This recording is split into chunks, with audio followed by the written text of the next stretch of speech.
You're listening to What She Said podcast with Shanae Hall. Welcome to this episode of What She Said. You know what it is. I'm your host, Shanae Hall. Got my mama, Rhonda Frost, and I got Chief here again. I'm starting to feel like I need to just go and have him introduce us, since he like a co-host now. Like he part of the show. What's up, Chief? And not too much. Good to see you again. I wanted to have you come back because I feel like you felt like there were some things that was left on the table that maybe you didn't get to say or get to express, but I wanted to broaden the conversation this time to really get your idea of a woman's role in a relationship during the courting process, to really educate women, because it feels like, for me, it feels like a lot of us have lost our way, and men too, as far as the leadership. And you talk about a lot of really important things that I feel like our listeners and our viewers could really use. So if there's something you want to start off with, feel free. If not, then I want to delve right into what is a woman's role in not just your personal opinion, but biblically speaking. Okay, yeah. Well, all praise. I think that's a good topic. A woman's role, number one, if we just go to Genesis, we see that, Adam is given a wife, his wife, of course, Eve.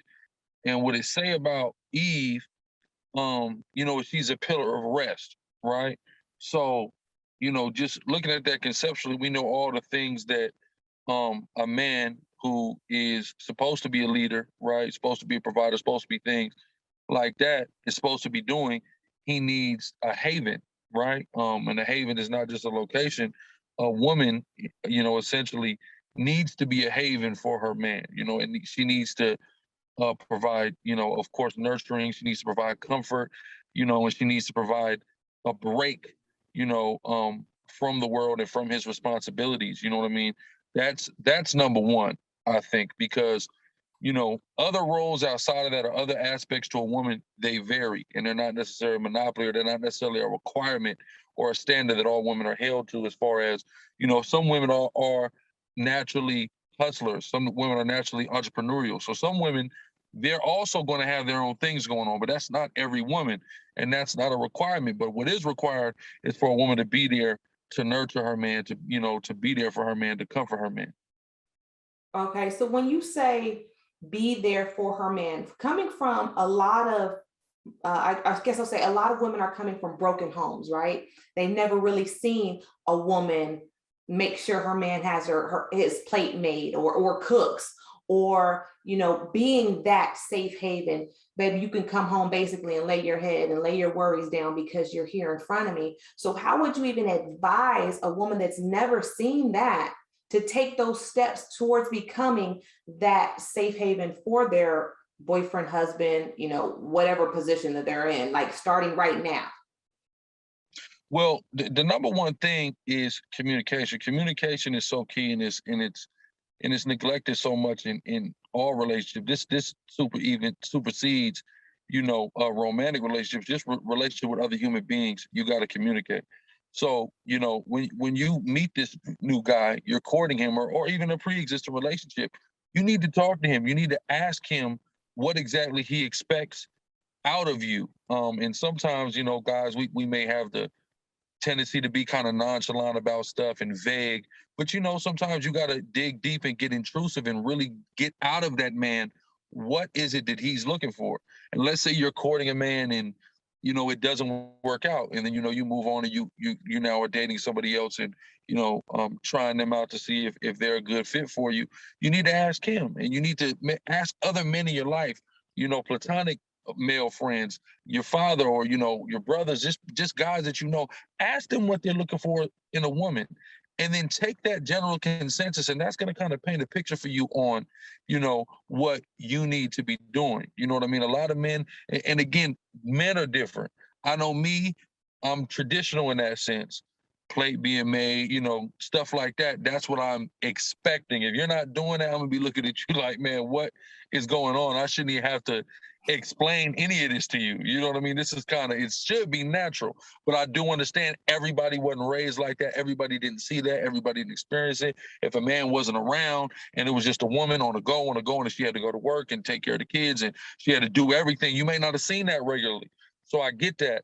But it's good to communicate and ask questions to find out, the individual you're dealing with, what he's expecting of you. Okay. So when now taking it to the Bible, when you, in your interpretation, when I read it says God created man and then he created man a helper, how do you formulate that as far as what, I know you said a safe haven, but what beyond that in 2021, because you hear a lot of people say, well, 2021, you got to have, the woman got to do just as much as a man do in order for the household to function. I've heard that more than once, like we both got to pitch in 50-50. And if I'm your helper, then we ain't 50-50, because a helper is somebody that's helping out the situation. An assistant is pitching in, but the director, the CEO, the whoever is pulling the weight, the boss, the leader, you pulling the weight, and I'm just helping you. I'm just in the back, like, you make sure this wheel get over the hump, and then we keep it moving. So explain from that perspective, biblically and your personal outlook, how is a woman supposed to be a helper in today's time? Yeah, well, helping, and like you said, helping is not 50-50. So that 50-50 concept, that's certainly not a biblical concept at all. But the way that plays out in 2021, it kind of is a case-by-case basis. Who is this man, and what and how does he need help and assistance? You know what I mean? How can you come in and help? Like me, I need a lot of help, right? Well, I need wives. I need help, a lot of help. I need multiple helpers, right? So, like for help, me, but that's different than what you talk about. But anyway, me, number one thing for me is the kids. Okay. That's the number one thing for me. Caring for and taking care of the kids around the clock like they need. That's not something I can do all the time. You see what I'm saying? That's really not my area of expertise. But I love my kids. I like to hang out with my kids, play with my kids, things of that nature, right? But as far as that care, that's what I need help with. That's the number one thing I need help with is care of the kids, right? So me, I don't really encourage any of my wives to, seek employment, because that employment is going to get in the way of the time that needs to be taken with the kids. I feel like, and my wife shared the same opinion as me, is they need to be home raising the kids. They don't need to be stressed out at work somewhere. I'm already stressed out with work. We got two stressed out people with work, and now the kids are being neglected. And how does that help anybody?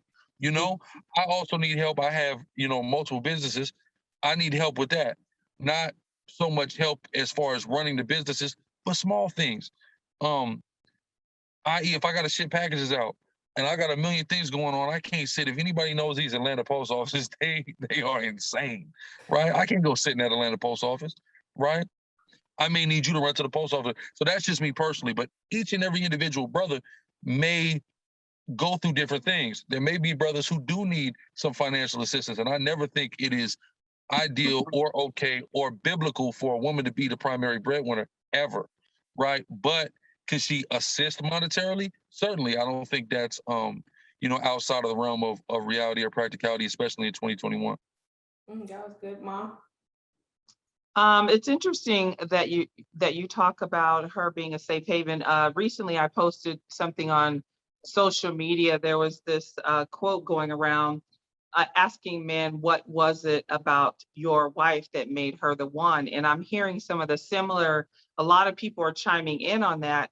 And some of the top things that come up are, she was nurturing, she trusted me from the beginning, she let me lead, things like that. So I think for us, especially independent women, like I've had to be most of my life, watching these responses, listening to you and engaging with other men, just listening at what are these core needs, it's been kind of helpful and eye-opening, because all I've known is I got to provide. I got to make that money.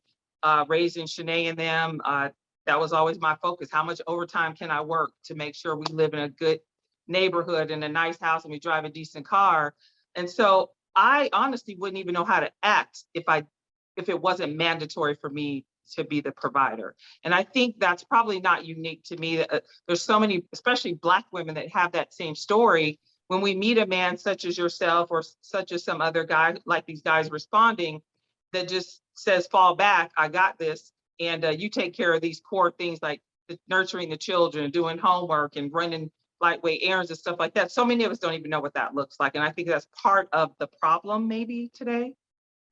Yeah, I agree. It's unfortunate. It's unfortunate too that it's like that. It really is. It's unnatural, and so many, so many things have happened, and have been designed to make it like this. So we're kind of functioning, in this disorder, and now we got people coming from all walks of life, and a lot of people come from broken backgrounds, like Shanae mentioned, at the onset, and it's like it just makes it so much harder, to function normally, especially certain women they meet. I have a term I think I coined. I ain't heard it before, which is called toxic independence. Right? You meet some women in the world and they're toxically independent. Like, I get that, being independent is a skill that you've had to acquire to survive. There's nothing wrong with that if you had to do it. But you may meet a brother out there who it's like, okay, you don't have to do that no more, right? But she can't shake that mindset. She can't shake being like that, and that could cause a lot of issues in the relationship. So women gotta, learn to, we gotta learn to shed some of that, especially when you don't have to worry about that anymore. So what do you do? Let's say for you, you meet a woman who's a high value woman. She's making 6 figures, 7 figures, whatever, and she's used to running at that pace. How do you get her to fall back? What magic do you say to her for someone who's been running like that all of her life to say, hey, I got this, and let me lead? What magic would you say to get her to change that, or to trust that someone else can actually take lead on her life? Well, I got one magic trick. I'm not gonna get out of the way though. There's one magic trick to just slow everything, to just bring everything. Put the Santa Maria. You put it on her. not exactly, but there's a baby will slow any girl down. I'll say that. That's a magic trick to slow things down. But as far as talking, the courting stage is so important. It's so important because before you make that commitment, right? And for me, that means before intimacy is involved. It's good to take time to get to know each other and have these conversations with each other. And as a man, you got to gauge, the plausibility of her slowing down. Because some girls, they might feel like, no, I'm not slowing down, right? Mm-hmm. Or some girls may feel like they're not slowing down until you've proven to them that they can slow down and everything will be fine. And they can trust that you're not just a flash in the pan nigga. You're not just talking to try to get the draws. You're really trying to go forward and, see a long-term situation with her. So you got to kind of talk, and you got to see where a woman's mind is. And that's something to me that's so important. Having the conversations and seeing where a woman in mind is at without me having to influence, without me having to talk and show her anything. Where is her mind already? Is she already thinking ahead of this or thinking about slowing down? Or, that's important to gauge. And then also, you could, have those conversations to help change her perspective if her perspective is not slowing down. And, I think just to chime into that, Mom, and you can tell me what you think, but I feel like a lot of that, what's the term you have? Toxic independence? Toxic independence. Yeah, it's because I feel like it's because of fear. Like, either we're functioning at a place of love or we're functioning at a place of fear. Even if you say, Shanae, I got it, you're good, chill, this is what I need you to do. My fear is telling me you're gonna leave. And when you leave, what will I have? Because I've given up what I've got to this point to trust this man, and there's a good chance he might not be there, or I'm giving my power away, and now he's going to feel like I can go cheat. Well, in your case, it's not cheating, but other people, you're out cheating, you're being deceptive. And so if I relinquish this that I have built, and this kind of safety blanket to you, and you don't do right, then where am I at? Right. Then we lose. Then we lose everything. Then we lose everything that we've identified with. My material things that I've identified with, and the man that I love. So at least if I keep working, I can keep the house and the car and everything. I know that's not going nowhere. If he bounces, he just bounces. Now, if he bounces and I gave him everything that I had, then I have nothing. Even though you can rebuild material things, that trust factor for most women, and you think about 70% of Black households are single parent households, that's a crazy number of women that have, like my mom said, never experienced having someone take care of everything. I was fortunate enough to marry my high school sweetheart who was in a position to take care of us. So I didn't know, quote unquote, Miss Independence because I have to. I've always worked because I have a drive, and I made great money because I have that drive, but it was never like, so baby, do I gotta pay the cable bill this month? I was never even like a conversation, never, So I just want to point that out, that women oftentimes that are Miss Independent are not independent because they want to be. Like I always tell people, I'm not Miss Independent because I want to be. I'm Miss Independent because I have to be. So if you're in this space, you're going to have to step up to where I don't feel like I have to do X, Y, Z. So I feel like there's some kind of a balance. But with that being said, let's talk about all the young boys. If 70% of Black households are females running the house, what does that say for the 70% of boys, or the boys that are growing up in that 70% bubble that are seeing the mom as the provider, seeing the mom as the breadwinner, seeing the mom do everything? How does that affect a man's psyche that now from a boy has never really seen what it's like to lead a woman down a path of righteousness, or where God has expected you to go? How does that work? Man, it's horrible. And well, number one is there's no one answer, right? There's some men who see that and go, I never want to have to see a woman go through it, so I'm gonna make sure that I provide for a woman. Then there's some men that go, well, I mean, it don't matter if I leave her and the kids because shit, my mama did it. I done heard niggas say this. Right. My mama did it. She'll be able to do it. Like, wait, what? Right. Right. And that's nuts. And this is why it's so important. Like, the importance of fraternity, brotherhood is so important because, some people, they don't have, those positive male role models around. So it's good to get around those things. It's good to be a part of groups and organizations where you can see stuff like that, right? If you haven't been exposed to it. Because, you may not, the same way a woman may not know how to not be independent, a man may not know how to be a man. We all know that the age-old saying, a woman can't raise a man to be a man. Right. And we see the effects of that all the time, every day, in our community. So it's unfortunate, but this is why organizations like ours exist. Manifold reasons. We show people how to do so many things, men and women. But one of those things is guiding and instructing men and holding men accountable to being men. So I have a question for you. So we're dating you or some guy. What are the things that we should look for from you to tell us, you know what? I think this guy is the truth. I think he really is interested, and it's okay to pull back some and to start to trust. What do we need to see from you to start to let go, to trust the situation? Well, number one, look at how honest he is, right? Look at you got to look at that. Then you have to look at, is he letting you in? How much is he letting you in? Is he letting you know things? Is he sharing things with you that he's not sharing with everybody? Because that's demonstrating his trust in you. That's him identifying, safe haven and comfort in you. So that means you should be able to, if he's putting that trust in you, then you could put trust in him. You see what I'm saying? And just seeing how he operates, and if he has children, how does he operate with the children? You see what I'm saying?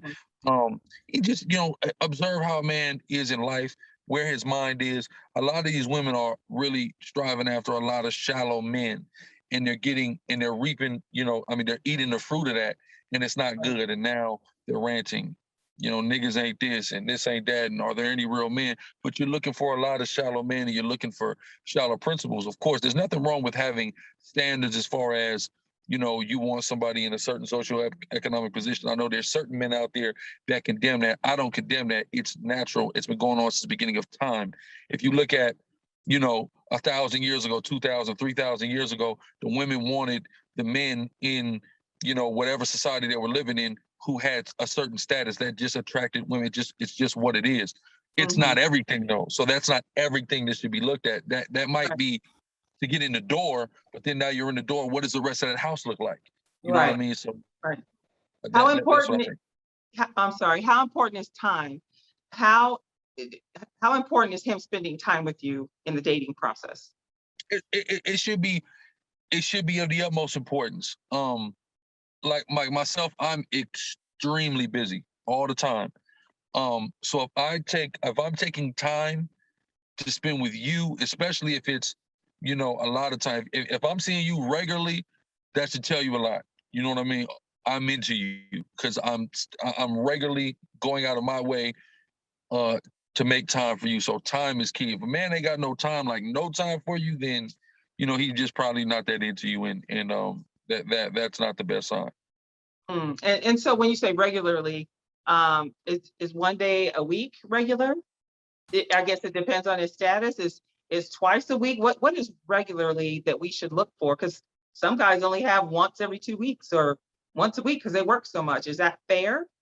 Yeah, it just depends. It depends on, what his schedule is, you know what I mean, or what he got going on. And sometimes, guys will BS. Oh, I had this, and so sometimes you never really know, right? But if you feel a consistency, you know what I mean? Like, and it depends. We live in a time with the internet and stuff like that. So some people are dating and talking to people who don't live where they live, right? So now if we're not living in the same place, is he getting on a plane every month to come see you, or is he trying to fly you out all the time? Or at that point, I would say about once a month, maybe if somebody was out of town, or every other month, depending. Then that's time, because now that's resources that's being spent. And then if you're in town, I gotta move my schedule around because you're only in town for X amount of time, and we have to take advantage of it. So, I mean, everything is kind of on the curve, but you should be able to gauge this man. How much is he working? How much does he have going on? How much time he's spending with his kids? And then how much time is he making for me? That's a great answer. Actually, I think that's a great answer. It answers a lot of questions. As you reflect on some stuff, right? Right. Both our heads like, hold on, I need 30 seconds before I can respond. I think so. Now let's move on to, okay, you were discussing, social media earlier, and just talking about how women are seeking basically the Instagram lifestyle. Everybody wants the IG life. Everybody want to be popping. And that's so far from the traditional relationship, ideal relationship. My wife stays home. She takes care of the kids. We live in a, 3-bedroom, 2-bath house, ranch style. You know what I'm saying? And that's what and then if you strive for more and you got more, fine. But the ideal was to meet a man, get married, have children, retire, pay off your house. Now everybody wants the Rick Ross, the T.I., the Jamie Foxx, the whoever, the celebrity, whoever's popping at the time. Everybody wants to start off and be instantly rich. I want to start off in a Rolls Royce. I want to start off with the Birkin bag. I want to start off with the ring I can snap at 6 carats. How do you think that's affecting the way people are dating today? I mean, it's affecting it detrimentally, because a lot of this stuff is just a facade. It's just a mask. It's not reality. So people are becoming detached from reality. And with a detachment from reality, it's going to affect every aspect of your life. especially dating. I mean, you know, I don't know if you're familiar with the Instagram page. It's called Hoodville. Have you seen Hoodville before? They got their memes are just viral, but it's got a picture, I think a Squidward with a Christian Dior shirt on, and it said like you're wearing Dior, but you're sleeping on D floor. You know what I'm saying? Like stuff like that is crazy because everybody wants to put on and look and it speaks to a problem of validation. Everybody's really just seeking validation and approval, Right. to feel a sense of self-worth, which is just so problematic because it just expresses that, you know, a lot of these people lack self-love and they don't validate themselves, so they want everyone else to validate them, right? Right. But it's affecting everything, and it's just throwing everything out of course because everybody's looking so superficially, and then everybody's so insecures, your insecurities rather, they play into all this. People having insecurities plays into all of this because if you are seeking all that validation, it's probably because you have some insecurities. So now you're talking to this girl and now you're hyper, you know, or a girl talking to a guy, now you're hyper or over analyzing every single thing you see on their social media. And now that possibly is souring what could be a good relationship. Right. So with that being said, though, like you said, it's always been around. And for Black people, post-slavery, when people started be able to acquire things, they wanted to be able to show, I'm not a slave. I have more than you. So that started that whole 5-piece suit and, you know, the way they carried themselves to show I am not nothing. And it's transcended and carried on. So it started from post-slavery to show I'm a human being. I'm a man. You're going to treat me as such. I have a car. I have nice clothes. I dress a certain, look at this jewelry. And now it's just times 1,000. Like it's just ignorant. But we're trying to figure out how do we have to come off social media? Do we have to just accept it to be what it is? Or do we, like you just said, just look at it like, do you got low self-esteem because you got to have 18 rows of gold teeth and everything on you is bootleg name brand because you really ain't got it like that. Like, what's the balance? You got to chuck your shirt in so we can see your belt. And that's something that I had you know, I realized when I was younger, when I was probably like in 6th grade, you know, my family my pops worked to jump us up, you know, probably, you know, into the upper middle class section of life, right? So I remember we were living in California, and it's this mall in Orange County, California called South Coast Plaza, right? Illustrious mall. South Coast Plaza. He'd take me in there to the Burberry store to where he had to buy something for my mom, right? A Burberry purse or whatever. And, you know, of course, I had the pattern. But I was looking around the Burberry store, and I'm like, it's regular ass shirts in here. It's just regular stuff, but I'm looking at the tag and it's expensive. Right. And these white people, they're walking around, they got a Burberry shirt on, but you don't even know it's Burberry. He just bought it because it's, you know, high quality, whatever. He's not, but with us, no, it's gonna have the pattern on it. You're gonna know that it's Burberry because, like you said, it's that validation, and it's us trying to show we're not just nothing. Right. But I think the solution is not necessarily coming off of social media. I think the solution isn't necessarily saying, oh, we don't have to wear nice things, but it's just the emphasis that we're putting on everything. The emphasis that we're putting on everything. We have to come back down to earth and come back down to reality. We got to just start being real. Everybody talk about I'm a real ass nigga, I'm a real ass bitch, I'm a real this, I'm a real that. No, you really not. You really start not. You're right. Stop holding yourself to a fake standard, you know what I mean? And just, you know, do what you do and don't look to everybody else to validate what you do and what you got going on.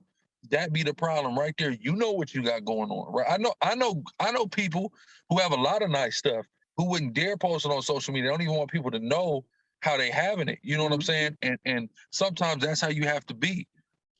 But if you have low self-esteem, that goes back to the original thing. People that have to post look at me, like you said, look at my shirt. I got an Hermes. It don't even be real. It's really be a Tommy Hilfiger belt, but you trying to fake the H to be a Hermes. I get it. So it's like, and you see this, and it's like mad corny for those people that really have. It looks super corny. Or those people that have access and can really go buy. Is like you're trying to show me that you have, to make me or to make the world believe that you're somebody, which lets me know you don't think that you're somebody. Because if you thought you were somebody, you wouldn't need no clothes, you wouldn't need no logos to justify who you are, which is why, like you said earlier, yeah, I have purses that are Louis Vuitton, but you don't know they're Louis Vuitton unless you know what Louis Vuitton bag came out, because it's not the patterns, it's not the checkered, it's not the monogram. But you would know only if you knew that.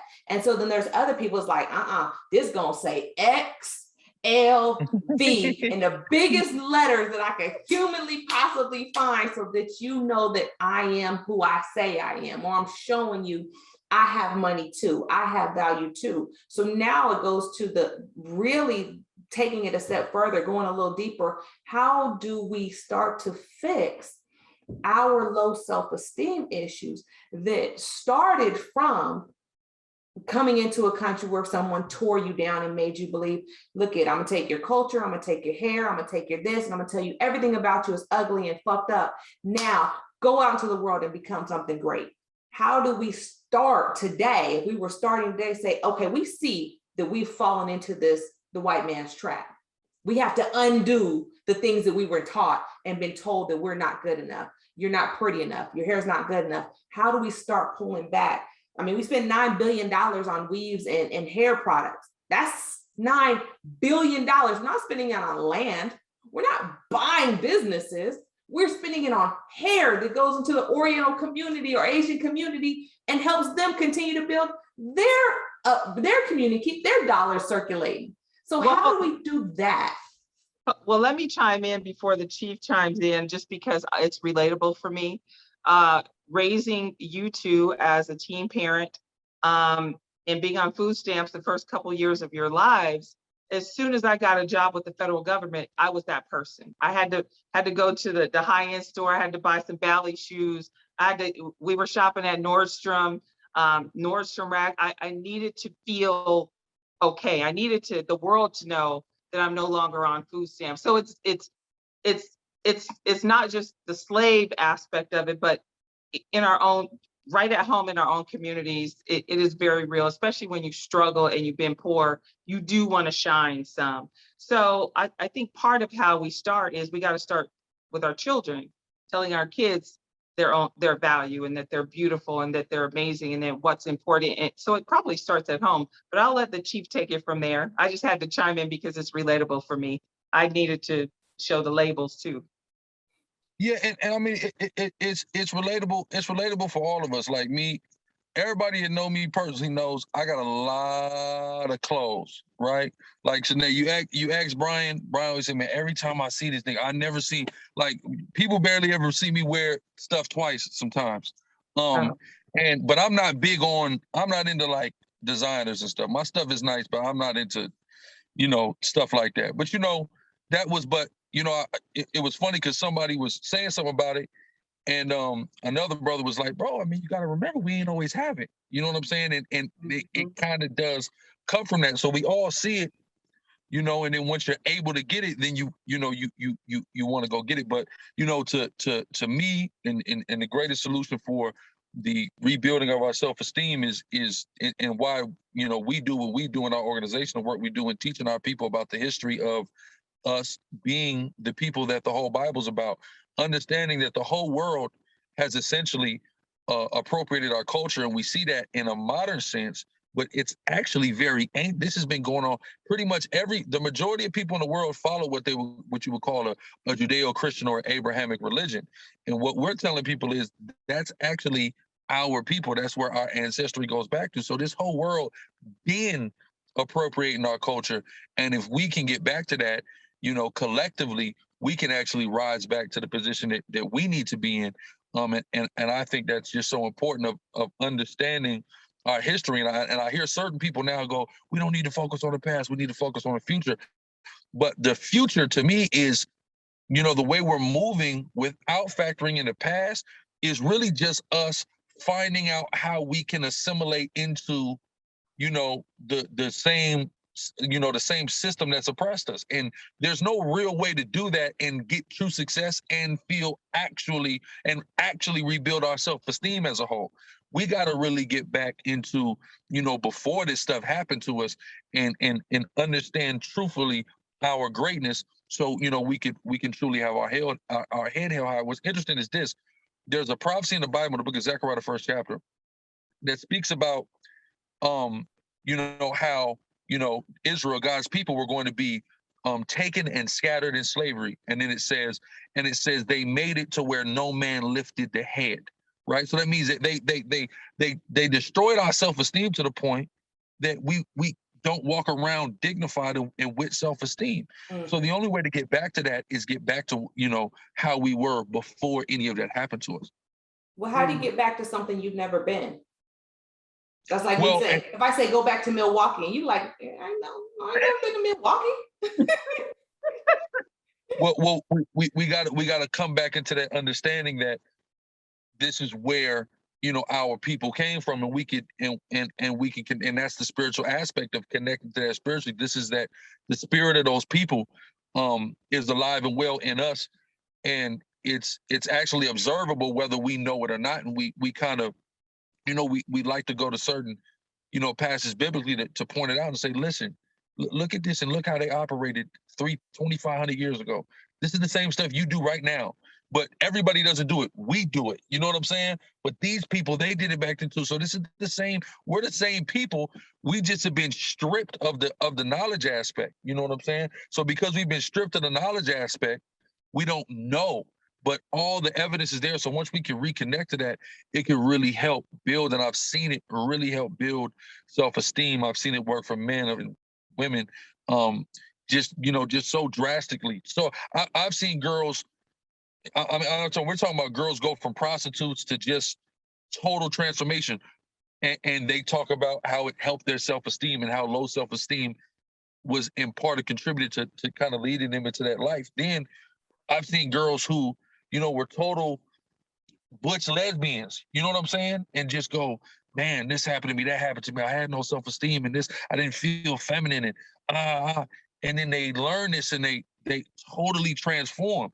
And I've seen it work for men on the same token. So it's really about, kind of just sitting back and in John 3, a lot of people know John 3:16 is the most popular Bible verse in the world. But you start at the top of John 3, and the concept of being born again, and transforming your mind and taking what you've kind of been taught and learned and putting it away and relearning. And that's what's so important for us to do, so we can kind of rebuild that self-esteem. Because everything we've learned in this place in the last 500 years has not been about boosting our self-esteem at all.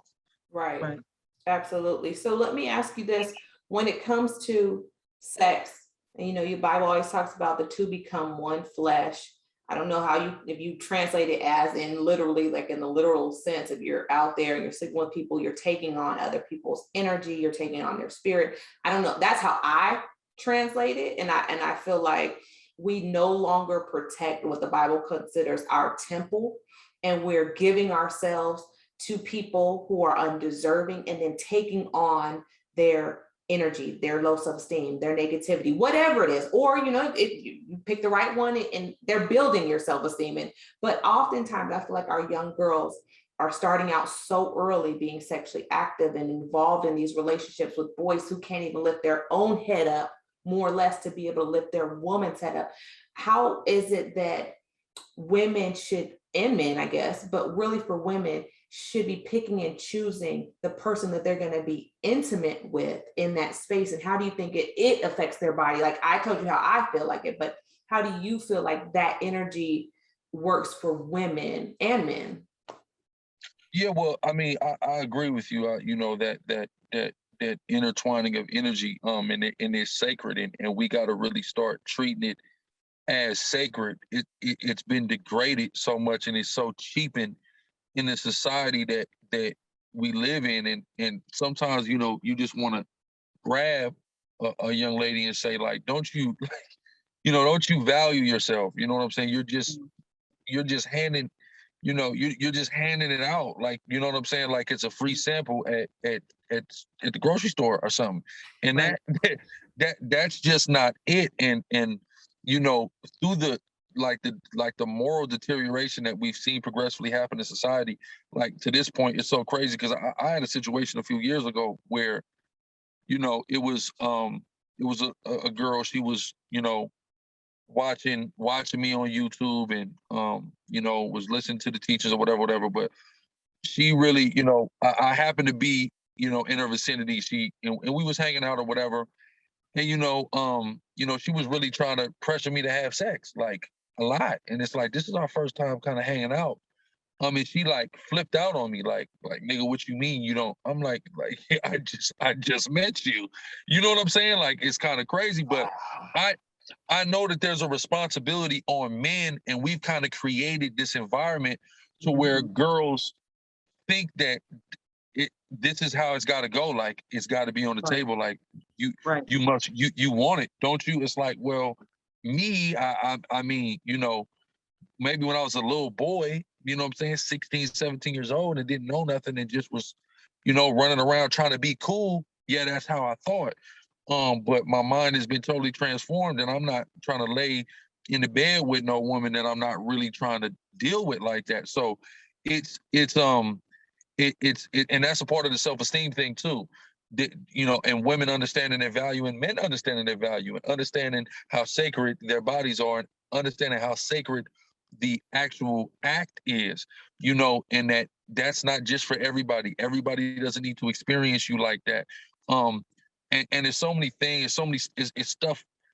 I mean, you got STDs going around. I mean, there's so many factors in why people need to be a lot more selective on their sex life. It's so much. So you really got to try to. Scripture speaks about trying a friend, right? If you got to try a friend out, how much more do you have to try a significant other out? You have to try them. You have to test them. You have to see if they're in it for the long haul. You have to examine the type of person they are and if you are ready. And once you reprogram your mind to the act of sex is making a lifetime commitment to somebody, when you start thinking like that, because that's how I think, it'll start making you be very selective over the people you choose to have sex with. Wow. That was powerful. Absolutely. And I think that for me, people are like, well, this is how it is in this. And you hear men say, well, what are you saving it for? I actually had somebody say, Jesus don't want it. You ain't got to save it for Jesus. No, nigga, I'm saving it for me. You just can't have none. Like, but understanding the power of those words. But he was dead serious. He's like, Jesus don't want it. You ain't got to save it, Sinead. You're like, what? That's what they doing? They selling that nowadays? So I mean, what you said is 9,000% true. Understanding when you start dating with the intent of a long-term relationship and you start judging the character before you on a scale of husband material, you'll start weeding them out faster than anything else because you'll be like, I don't want him around my kids. I don't want him around my mama. Matter of fact, I don't even want him around me after midnight. Then you start being like, all right, that's not going to work. And I think that part right there, our evaluation scale, what we put value on is where our detriment is coming from, because we put value on, he got a Range Rover, he got a this. So what? But he is bankrupt self-esteem wise. He's bankrupt in character, morals, and values. Yes, he got a lot of money, but everything else about him is falling apart. Is that who you want in your actual body? Because the Range Rover ain't coming with you. It's you and him. And understanding that that man has to be a man to enter into your space and your body so that when it's over, he's going to lift you up and make you feel great about the decision that you made, about, making sure that you're okay. And vice versa, you're being his helper. But we're not even thinking, because people don't get married no more like they used to. I mean, I think I heard of one wedding this year, and that was on IG. Ain't nobody getting married, so we don't even thinking that far. We're thinking next month, next week, the light bill, this sex might get this paid for one more month. We're not even thinking, fuck the light bill. I'm trying to get a deal that's going to put me in a house and make sure that I'm safe. and protected and provided for. So our mindset across the board has to start to change, in my opinion, if we're going to get to that next level where the next generation is not more corrupt than this. Because if we keep going this way, It's all bad. It's all bad. man, what? Horrible. I feel bad for the kids. Horrible. You feel bad for the kids? I feel bad for the parents, because we got to teach the kids that are being exposed to what they're being exposed to, that that's not right. And it's like, man, let me go on and explain. Having a threesome because a guy has a lot of money, even though that's not something that you want to do, but he's trying to entice you because he feels like you don't understand your worth and you not going to tell him no, is going to make him feel good, and he going to leave you right where you standing. That's the things I got to explain. My mama ain't ever had to explain that to me. She had to teach me those things. She was like, okay, I know that song by Color Me Bad, I Want to Set You Up, is on the radio. So let's talk about that. That was like the worst thing going on in the 90s. Now, I got to talk to my son about homosexuality. He was like, Mom, this boy tried to get at me today. Like, okay, let's have this discussion. You know, my teacher said it's okay for boys to like boys and for boys to marry boys. Okay, let's break this down. It's a whole nother conversation going on, and every parent's not front and center and present. And if you're not, your kids will be caught up in that trap, and it's not a game to try to get them out. I don't know. Y'all have any final words before we wrap this wonderful episode up? I just want to thank the chief. I think each time he comes on, I listen a little closer beyond the stuff that I don't agree with. There's so much wisdom and so much information that I think is fitting and that could really help us. So I just appreciate you coming on and having this conversation. It was really good. Oh yeah, no, he a grown ass man for sure. Mm-hmm. Oh, praise. Yeah, I mean, it's always a pleasure, man. Always a pleasure talking to y'all, man, and sharing any wisdom that, the Most High God has instilled in me. So tell everybody your organization name again. My organization is the Sakari, so it's spelled SICARII. You type that in YouTube, plenty of stuff is gonna pop up. Oh, okay, nice.